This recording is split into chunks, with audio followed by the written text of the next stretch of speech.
साथियों नमस्कार। दोस्तों, जैसा कि आप स्क्रीन पर देख पा रहे हो, अभी जो वैकेंसी आई ये है बार्क मतलब भाभा ऑटोमिक रिसर्च सेंटर। दोस्तों, जानी मानी संस्था है हमारे देश की, बहुत ही अच्छी वैकेंसी है। आज मैं इसमें बात करता हूँ ITI होल्डर के लिए गोल्डन अपॉर्चुनिटी है, और डिप्लोमा होल्डर और डिग्री होल्डर तीनों के लिए वैकेंसी आई है। मैं विशेष तौर पर बात करूँगा ITI और डिप्लोमा होल्डर के बारे में।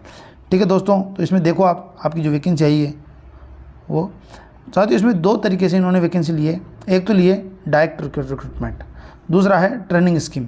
साथियों, घबराने की जरूरत नहीं है। ट्रेनिंग स्कीम ऐसा नहीं, ये भी परमानेंट जॉब है, परंतु इसमें जैसा कि आप कई स्टेटों में देखते हो कि 2 साल का प्रोबेशन होता है, उसी प्रकार यहाँ पर आपका फिक्स पेमेंट रहेगा 2 साल तक। उसके बाद आपको regular payment as a permanent जो भर्ती होंगे उनकी तरह यहाँ पर पेमेंट मिलेगा। मतलब ये भी एज एक वैकेंसी परमानेंट है। तो आप ऐसा ट्रेनिंग यहाँ लिखा हुआ है तो आप इसमें कन्फ्यूज़ ना हो दोस्तों। ठीक है, अब जो हम बात करेंगे यहाँ पर जो पहली वैकेंसी है वो यहाँ लिखा है डायरेक्ट रिक्रूटमेंट।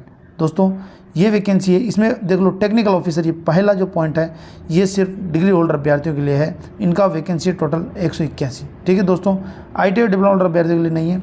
साइंटिफिक असिस्टेंट भी है साथियों, ये BSc के लिए है। और जो टेक्नीशियन भी है ये ITI होल्डर अभ्यर्थियों के लिए है। यहाँ पर जो 24 पोस्ट दी हुई है ये किनकी है? ITI होल्डर अभ्यर्थियों की। आगे हम बात करें ट्रेनिंग स्कीम में बहुत ज़्यादा वैकेंसी है साथियों, उसमें हम आगे बात करेंगे। जो ट्रेनिंग स्कीम है उसमें स्टाइपेंड ट्रेनिंग के नाम से वैकेंसी आती है, जैसे आप पहले भी भर चुके होंगे। कैटेगरी 1 और कैटेगरी 2, यहाँ पर इसे 2 भागों में हमें समझाने के लिए बांटा गया है। 2 भागों में, एक कैटेगरी 1 होता है, कैटेगरी 2 होता है। कैटेगरी 1 ये सिर्फ डिप्लोमा होल्डर अभ्यर्थियों के लिए वैकेंसी है। आप समझना, कैटेगरी 1 किसके लिए? डिप्लोमा होल्डर के लिए। कैटेगरी 2 ये ITI होल्डर अभ्यर्थियों के लिए वैकेंसी। साथियों, ITI होल्डर अभ्यर्थियों की टोटल वैकेंसी 2946, बहुत ही ज़बरदस्त वैकेंसी है। 2946 वैकेंसी सिर्फ और सिर्फ ITI होल्डर अभ्यर्थियों के लिए। उसके बाद आप कैटेगरी 1 ये है डिप्लोमा होल्डर अभ्यर्थियों के लिए। तो जिन बच्चों ने पॉलिटेक्निक की हुई है 1216 वैकेंसी है, और जिन बच्चों ने ITI की उनका 2946 वैकेंसी है।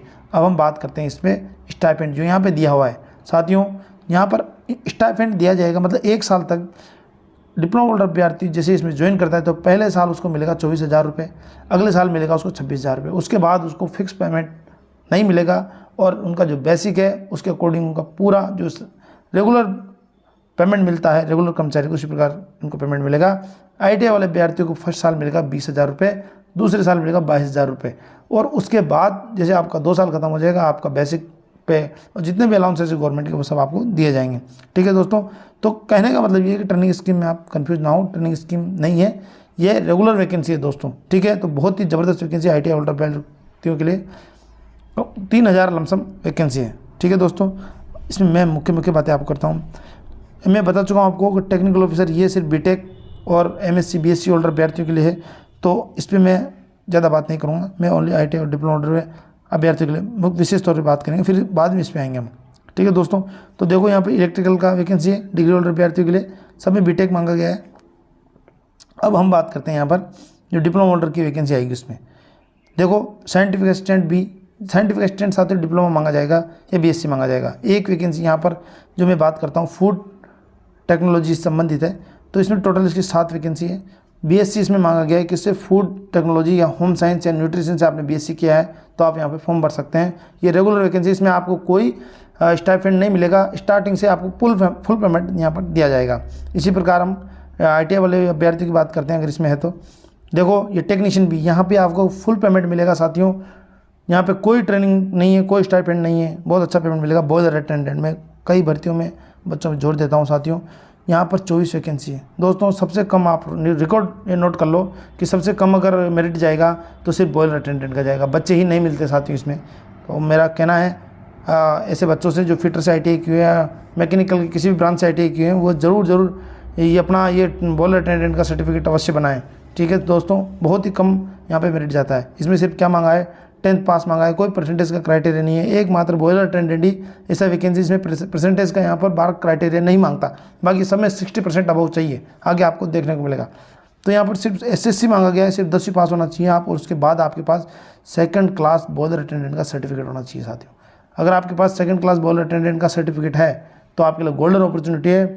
सबसे कम मेरिट जाएगा इसमें और आसानी से सिलेक्शन ले लेंगे बच्चे इसमें। और स्टार्टिंग से सबसे अच्छी बात है फुल पेमेंट है, कोई ट्रेनिंग नहीं है, कोई फिक्स पेमेंट नहीं है। ठीक है, सब लाभ मिलेंगे आपको जो एक रेगुलर एम्प्लॉय को मिलते हैं। अब साथियों हम ट्रेनिंग स्कीम में जो वैकेंसी आई उसकी बात करते हैं। कैटेगरी 1, जैसे कि मैंने आपको बताया था, कैटेगरी 1 सिर्फ और सिर्फ डिप्लोमा होल्डर अभ्यर्थियों के लिए है। इसमें साथियों देखो इसमें क्या मांगा गया है, डिप्लोमा होल्डर, तो ऐसे अभ्यर्थी भी ध्यान दें जिन्होंने डिप्लोमा ITI के बाद किया है। कई बार बच्चे कन्फ्यूज़ रहते हैं, तो मैं वहाँ उनका कन्फ्यूज़ दूर कर देता हूँ यहाँ पर। साथ ही इसमें मांगा है, देखो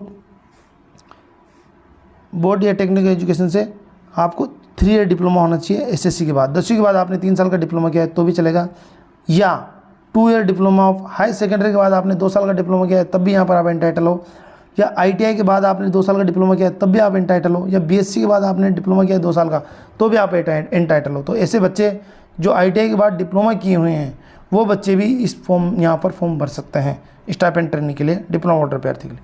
ऐसे बच्चे जो 12वीं मैथ साइंस से थे उसके बाद उन्होंने डिप्लोमा डायरेक्ट सेकेंडरी में एडिशन लिया तो वो बच्चे भी यहाँ पर अप्लाई कर सकते हैं। BSc के बाद जिन बच्चों ने एडिशन लिया डिप्लोमा तो वो बच्चे भी अप्लाई कर सकते हैं। ठीक है दोस्तों, अब हम आते हैं यहाँ पर इनकी जो वैकेंसी आई उस पर। देखो साथियों, अब यहाँ पर जो पहली वैकेंसी है डिप्लोमा होल्डर BSc होल्डर अभ्यर्थियों के लिए वो है बायोकेमिस्ट्री में। टोटल कितनी 21 पोस्ट है, आप देख सकते हो रिजर्वेशन वाइज। केमिस्ट्री इसमें BSc मांगा है साथियों, इसकी 169। तो BSc होल्डर अभ्यर्थी जिन्होंने केमिस्ट्री से BSc किया हुआ है उन बच्चों के लिए गोल्डन अपॉर्चुनिटी 169 बहुत ही अच्छा वैकेंसी है जो आप देख पा रहे हो। रिजर्वेशन वाइज आप देख सकते हो इसमें डिटेल। और अब हम बात करते हैं इसमें फिजिक्स का। देखो साथियों, जिन बच्चों ने BSc फिजिक्स से 117 वैकेंसी है, बहुत ही अच्छा वैकेंसी है BSc वाले बच्चों के लिए भी। अब साथियों कंप्यूटर साइंस से जो वैकेंसी आई है, तो ऐसे बच्चे जिन्होंने कंप्यूटर साइंस से BSc किया हुआ है या फिर BSc प्लस 1 ईयर डिप्लोमा किया हुआ है कंप्यूटर साइंस से, तो वो बच्चे भी यहाँ फॉर्म भर सकते हैं, उनका 25 वैकेंसी है। एग्रीकल्चर जिन्होंने BSc की हुई है एग्रीकल्चर से 2 वैकेंसी है। एग्रीकल्चर हॉर्टिकल्चर से है उनका 6 वैकेंसी है। देखो अब डिप्लोमा, साथियों जिन बच्चों ने पॉलिटेक्निक की हुई है केमिकल से, डिप्लोमा अगर केमिकल है 171 पोस्ट है, बहुत ही अच्छा पोस्ट है। Diploma in electrical polytechnic holder अभ्यर्थी जो इलेक्ट्रिकल से हैं उनके लिए साथियों 144 वैकेंसी है। तो ऐसे बच्चे जो इलेक्ट्रिकल से डिप्लोमा है उनके लिए गोल्डन अपॉर्चुनिटी 144 वैकेंसी, बहुत अच्छा वैकेंसी आ गया। इलेक्ट्रॉनिक्स से जिन बच्चों ने डिप्लोमा किया हुआ है इलेक्ट्रॉनिक्स या इलेक्ट्रिकल कम्युनिकेशन टेलीकम्युनिकेशन से, उनके लिए 98 वैकेंसी है, 98, बहुत ही अच्छा वैकेंसी है दोस्तों। इसके बाद इलेक्ट्रॉनिक्स एंड इंस्ट्रूमेंटेशन से जिन बच्चों ने डिप्लोमा किया हुआ है उनके लिए 59 वैकेंसी है। देखो मैकेनिकल जो सबसे पॉपुलर ब्रांच है हमारे देश की साथियों, उसमें डिप्लोमा होल्डर मैकेनिकल का आप देखिए 328 वैकेंसी है दोस्तों, बहुत ही अच्छा वैकेंसी। 328 वैकेंसी डिप्लोमा होल्डर अभ्यर्थी के लिए मैकेनिकल, ओनली सिर्फ मैकेनिकल ब्रांच के लिए बार्क प्रोवाइड कर रहा है, बहुत ही अच्छा वैकेंसी है। मेट्रोलॉजी के लिए 5 है, एयर आर्किटेक्चर के लिए 2 है। सिविल से जिन बच्चों ने डिप्लोमा किया हुआ है पॉलिटेक्निक किया है उनके लिए 62 वैकेंसी है। ऑटोमोबाइल से जिन्होंने किया उनके लिए 4 वैकेंसी है। साथियों डिप्लोमा की इतनी भारी तादाद में वैकेंसी मैकेनिकल की मैं पहली बार देख रहा हूँ बाबा ऑटोमेटिक रिसर्च सेंटर में बार्क में। 328 वैकेंसी डिप्लोमा होल्डर मैकेनिकल का, ITI वाले का 144, बहुत ही अच्छा वैकेंसी है दोस्तों। ठीक है, अब हम आगे बात करते हैं और भर्तियों के बारे में। इसमें इंडस्ट्रियल सेफ्टी, जिन बच्चों ने इंडस्ट्रियल सेफ्टी से डिप्लोमा किया है उनके लिए 3 वैकेंसी है। ये तो हुई बात साथियों डिप्लोमा होल्डर अभ्यर्थी की। ठीक है, अब हम बात करते हैं इसमें ITI वाले अभ्यर्थी की बात। कैटेगरी सेकंड में स्टाइपेंड ट्रेनिंग, कैटेगरी फर्स्ट तो डिप्लोमा है, कैटेगरी सेकंड है ITI होल्डर। दोस्तों अब इसमें देखो आप फिटर, गोल्डन अपॉर्चुनिटी है दोस्तों। फिटर से जिन बच्चों ने ITI की हुई है उनके लिए, फिटर से जिन बच्चों ने ITI की उनके लिए 698 लगभग 700 वैकेंसी प्रोवाइड कर रहा है बार्क। तो सबसे पॉपुलर ट्रेड हमारे इंडिया की है वो है फिटर। तो उनका कितना 700 वैकेंसी है, 2 सीटें कम है 700 में। इसी प्रकार हम और जो देखते हैं साथियों टर्नर, बहुत ही कम वैकेंसी अदर हम देखने को मिलती है, 213 वैकेंसी टर्नर का बार्क में आ रहा है। वेल्डर साथियों छोटी ब्रांचें हैं, कम वैकेंसी देखने को मिलती है, परंतु यहाँ पर 99 वैकेंसी वेल्डर की हमें देखने को मिल रही है। Machining mechanic machine tool maintenance का 18 वैकेंसी है। इलेक्ट्रिशियन साथियों देखो 400 वैकेंसी लमसम, मतलब 399 वैकेंसी इलेक्ट्रिशियन का हमको देखने को मिल रहा है।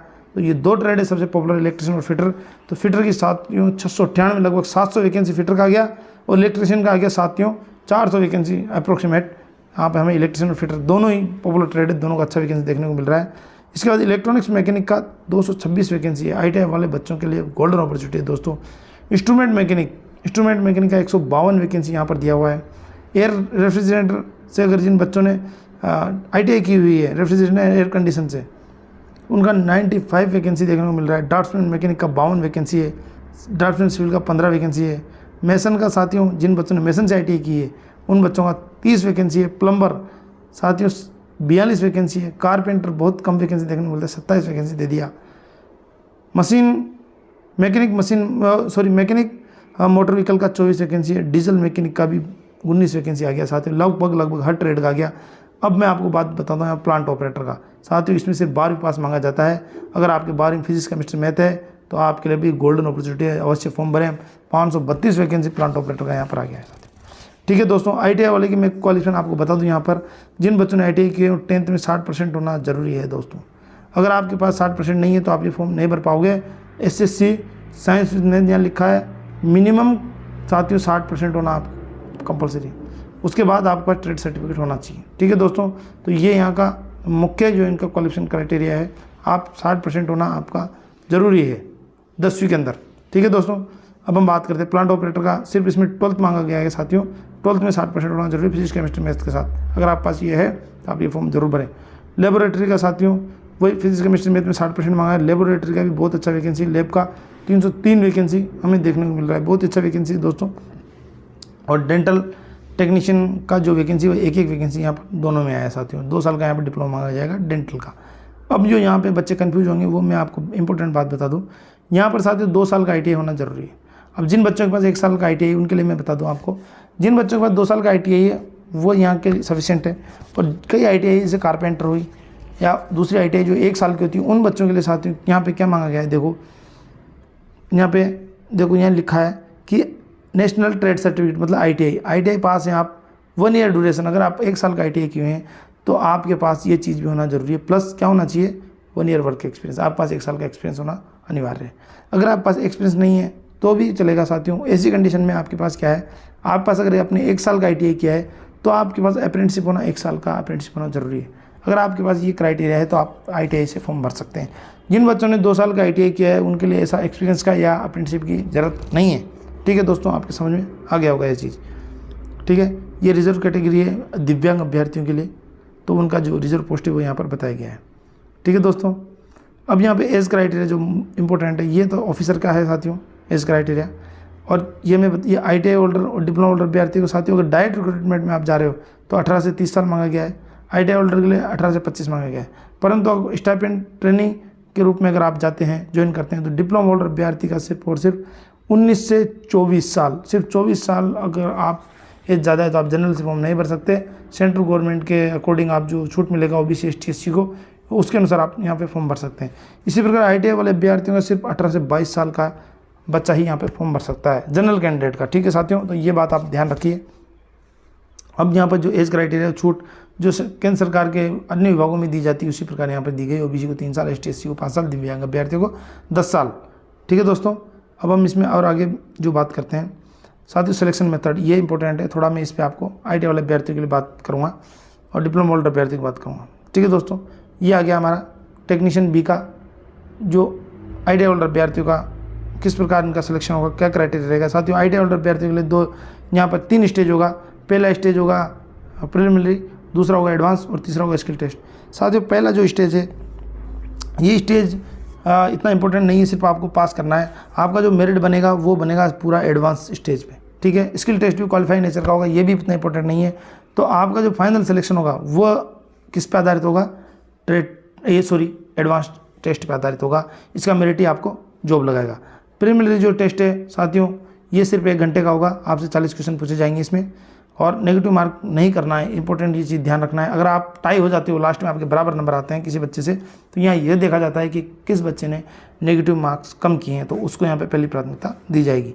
ठीक है दोस्तों, यहाँ पर जो मैं आपको बता ही दिया हूँ कि जो प्रीलिमिनरी जो टेस्ट होगा ये क्या होगा, 1 घंटे का होगा, और इसमें 50 क्वेश्चन आपके पहुँचे जाएंगे। 50 क्वेश्चन किसके आएंगे, मैथ्स का होगा 20 क्वेश्चन, 20 साइंस का होगा, 10 होगा जनरल नॉलेज का। 3 नंबर का 1 क्वेश्चन होगा दोस्तों, और 1 नंबर आपका काटा जाएगा अगर आप नेगेटिव मार्क्स करते हो तो। इसमें पास होने के बाद साथियों इसमें मिनिमम क्राइटेरिया जनरल के लिए 40 होना अनिवार्य है और रिजर्व कैटेगरी 30% होना अनिवार्य है। इसके बाद आपको एडवांस में आप चले जाओगे, एडवांस टेस्ट होगा आपका। एडवांस टेस्ट में साथियों 2 घंटे का एग्जाम होगा, 50 क्वेश्चन यहाँ पर पूछे जाएंगे, पर एग्जाम हावर्स बढ़ा दिया गया, 2 घंटे का होगा। इसमें आपका सिर्फ और सिर्फ संबंधित होगा आपके ITI ट्रेड थ्योरी संबंधित होगा। तो ITI ट्रेड थ्योरी आप अच्छी होनी चाहिए आपकी, अगर आपको ये जॉब लगाना है। 30% मार्क्स मिनिमम चाहिए जनरल के लिए, और रिजर्व कैटेगरी 20% मार्क्स होना अनिवार्य है। आजकल नॉर्मली साथियों इतना आ ही जाता है। और स्किल टेस्ट होगा साथियों लास्ट में, 5 गुना अभ्यर्थियों को 4-5 गुना अभ्यर्थियों को पास किया जाएगा। परंतु स्किल टेस्ट इस बेसिस पे होगा आपका, या तो फाइनल सिलेक्शन आपको घर भेज दिया जाएगा, go and non go base पे होगा। परंतु साथ ही इसमें जो मेरिट आपका डिपेंड करेगा पूरी तरह वो डिपेंड करेगा एडवांस टेस्ट पे। ठीक है दोस्तों, ये आपके समझ में आ गया होगा। डिप्लोमा होल्डर अभ्यर्थी की मैं आपको बात बता दूं, डिप्लोमा होल्डर अभ्यर्थी के लिए क्या किया जाएगा साथियों, यहाँ पर सिर्फ एग्ज़ाम होगा और एग्ज़ाम के आधार पे आपका सिलेक्शन नहीं होगा साथियों। आपका सिलेक्शन होगा आपसे एग्जाम के बाद आपका इंटरव्यू होगा और फाइनल सिलेक्शन, देखो स्पष्ट लिखा हुआ है, पढ़ सकते हो, final selection will be basis of performance of the candidate in interview, मतलब इंटरव्यू के आधार पर आपका फाइनल सिलेक्शन होगा डिप्लोमा होल्डर अभ्यर्थियों के लिए। ठीक है दोस्तों, आपका जो एग्ज़ाम होगा वो सिर्फ और सिर्फ आधारित होगा आपके बीएससी या आपके डिप्लोमा से संबंधित जो है आपका कोर्स है उसी से संबंधित आपका ये एग्ज़ाम होगा। इसमें एग्ज़ाम होने के बाद आपका इंटरव्यू लिया जाएगा दोस्तों, जो कैंडिडेट पास होंगे। ठीक है, आपके समझ में आ गया होगा। माइनस मार्किंग इसमें रहेगा। हाउ टू अप्लाई, इसमें मैं विशेष बात नहीं करूँगा किस प्रकार अप्लाई करें, साथ ही वेबसाइट दिया हुआ है, आप यहाँ पर जाएँ और फॉर्म अप्लाई करते हो उसी प्रकार ये फॉर्म अप्लाई करें। साथियों इसमें फीस आप जो इंपॉर्टेंट है वो मैं बता दूँ, ITI होल्डर अभ्यर्थियों की यहाँ फीस लगेगी 100 रुपये। ठीक है दोस्तों, और डिप्लोमा होल्डर अभ्यर्थी की फीस लगेगी यहाँ पर 150 रुपये। बिल्कुल छूट रहेगा ST SC और दिव्यांग अभ्यर्थी और महिला अभ्यर्थी, चाहे महिला अभ्यर्थी जनरल हो, OBC हो, EWS हो, उनका कोई फीस नहीं लिया जाएगा। ठीक है, ये तो है जो आपका स्टाइपेंड ट्रेनिंग। जो रेगुलर वैकेंसी आई है साथियों, उसमें ITI वाले अभ्यर्थियों का रहेगा 100 रुपये, डिप्लोमा BSc होल्डर अभ्यर्थियों का रहेगा 150, और जो BTech मांगा गया है, MSc मांगा गया है या ग्रेजुएशन यहाँ पर मांगा गया है, ऐसे ऑफिसर्स जो यहाँ पर जाएंगे उनका रहेगा 500 रुपये फीस रहेगा। ठीक है दोस्तों, महिला अभ्यर्थियों का बिल्कुल फीस नहीं रहेगा। इंपॉर्टेंट सेंटर, एग्ज़ाम सेंटर का रहेगा साथियों, ये पूरा डिटेल दिया हुआ है, आप आसानी से इसको पढ़ लें। आपके नज़दीकी जो सिटी है वहाँ पर आप जाके, यहाँ पर होम में 3 आपको नियरेस्ट सिटी भरना पड़ेगा साथियों। छोटी सिटियाँ भी है, जैसे देखो कोटा, राजस्थान के अंदर कोटा भी इसका सेंटर है, जयपुर इसका सेंटर है, जोधपुर सेंटर है। तो आप जो आसपास जो हैं आप फॉर्म भर सकते हैं, आप पूरी देख सकते हो आप, मतलब इंडिया में हर जगह, उदयपुर भी आ गया राजस्थान के अंदर। इसी प्रकार आप देख सकते हो अहमदाबाद, गुजरात के अंदर अहमदाबाद है, बड़ोदरा भी आया है। तो अब ये आसपास की जो हैं वो आप यहाँ पर देख सकते हैं, जो आप आसानी से आप इसको पढ़ें आराम से, और आप 3 सेंटर आप यहाँ पर चूज़ करें। ठीक है दोस्तों, मुख्य सिटी यहाँ पर देश की यहाँ पर है, जहाँ पर बार्क है, बाबा ऑटोमिक रिसर्च सेंटर का इंस्टीट्यूट है, वहाँ तो ये है ही। ठीक है दोस्तों, एडमिशन ऑफ एग्जामिनेशन, तो इसमें ये तो साथियों कोई विशेष बात नहीं है, जो आप और फॉर्म में लेके जाते हो एग्ज़ाम देने, वही यहाँ पर ये लेके जाना है। ठीक है दोस्तों, अभी जो मुख्य बात होगी तो मैं आपको बताता हूँ इसमें जो आपसे संबंधित है, ये कोर्ट जुडिशन ये भी नहीं है, ये इंपॉर्टेंट है जो मैं आपको लास्ट ये बात बता दूँ साथियों। ये है आपका स्केल कैटेगरी 1 में, अगर आप ITI होल्डर अभ्यर्थी हैं तो आपका जो बेसिक रहेगा साथियों, आप परमानेंट जब हो जाओगे 2 साल कंप्लीट कर लोगे, उसके बाद आपका बेसिक रहेगा ITI होल्डर अभ्यर्थियों का 21,700। अगर आप टेक्नीशियन B में सिलेक्शन लेते हो तो, अगर आप ट्रेनिंग के दौरान आप अच्छा करते हो तो आपको टेक्नीशियन C में सिलेक्शन मिलेगा और आपका बेसिक रहेगा डायरेक्ट 25,500 रुपये। तो साथियों ट्रेनिंग का विशेष महत्व है बाबा ऑटोमिक रिसर्च सेंटर में। अगर आप ट्रेनिंग में अच्छे रहते हैं तो आप देखो साथियों 4,000 वैसे आपको यहाँ पर बेसिक में ज़्यादा मिलेंगे। 4,000 बेसिक में ज़्यादा मतलब साथियों बहुत ज़्यादा डिफरेंट आ जाएगा आपका, रिटायरमेंट तक तो काफ़ी डिफरेंट होगा साथियों। ठीक है, यहीं पेमेंट में बहुत डिफरेंट आएगा। इसी प्रकार अगर आप ट्रेनिंग में लोअर रहते हैं तो आपका बेसिक रहेगा 21,700 रुपये ITI वाले अभ्यर्थियों के लिए। ठीक है, डेंटल का थोड़ा अलग है साथियों, इनका रहेगा 29,200। और जो डिप्लोमा होल्डर अभ्यर्थी है उनकी मैं बात बताऊँ, उनका एंट्री बेसिक रहेगा साथियों 44,900। तो दोस्तों डिप्लोमा होल्डर अभ्यर्थी यहाँ पर ऐसा नहीं सोचे ट्रेनिंग कुछ नहीं है, 2 साल आपको निकालने हैं फिक्स पेमेंट है, उसके बाद आपका 44,900 बेसिक रहेगा। बहुत ज़बरदस्त बेसिक है, ये बेसिक डिप्लोमा होल्डर अभ्यर्थियों के लिए कहीं नहीं मिलेगा दोस्तों इंडिया के अंदर। ठीक है साथियों, ये बॉन्ड है, 3 साल का आपका बॉन्ड रहेगा, चाहे आप डिप्लोमा होल्डर अभ्यर्थी हो चाहे ITI होल्डर अभ्यर्थी हो। ठीक है, इसके पहले आप अगर ये नौकरी छोड़ते हो तो आपको जो आपका ट्रेनिंग का पैसा है वो आपको जमा कराना पड़ेगा। और कुछ विशेष बात साथियों यहाँ पर देख लेता हूँ मैं, और कुछ विशेष नहीं है। ठीक है दोस्तों, आपको समझ में आ गया होगा, और कोई चीज़ समझ नहीं आई तो आप यहाँ पर दोबारा मेरे को कमेंट कर सकते हैं, पूछ सकते हैं। ठीक है दोस्तों, धन्यवाद साथियों, थैंक यू।